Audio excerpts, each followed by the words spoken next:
बस्ती में लोग अब खौफज़दा रहते थे। हर दूसरी रात किसी का दूसरा वजूद पैदा हो जाता था। कोई नहीं समझ रहा था कि ये सब शुरू कैसे हुआ। हमजा ने फैसला किया कि वो इस राज को समझेगा। उसने बस्ती के सबसे पुराने बुजुर्ग बाबा करीम से मुलाकात की। बाबा करीम ने एक पुरानी किताब दिखाई जो बस्ती के स्कूल से मिली थी। उस किताब में लिखा था, जब कोई शख्स अपनी तस्वीर या अक्स को ज्यादा देर तक देखता है तो उसका दूसरा रूप पैदा होता है। ये रूप उसकी रूह का अंधेरा हिस्सा होता है जो आजादी चाहता है। हमजा का दिल कांप गया। उसे याद आया, सब शुरू हुआ था उस पुराने स्कूल के आने से।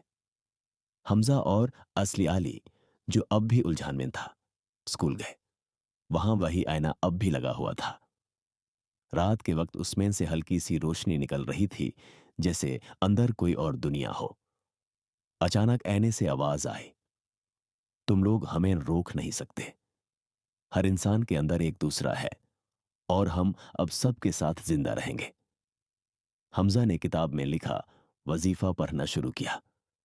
अली ने अपनी ताकत से आईने को तोड़ने की कोशिश की। जैसे ही पत्थर उस आईने से टकराया, पूरा स्कूल कांप उठा। आईने से ढेरों चेहरे बाहर निकले, कुछ आली के, कुछ हमजा के और कुछ बस्ती के और लोगों के। मगर आईना टूट गया। एक तेज चीख सुनाई दी और सब चेहरे हवा में घुल गए। सबने सुकून की सांस ली। लेकिन असली खौफ तब हुआ जब आली घर गया।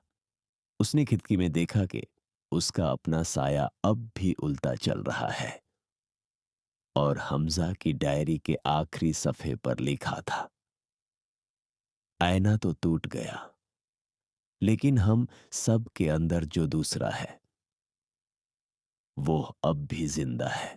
Thanks for watching. Please subscribe our channel.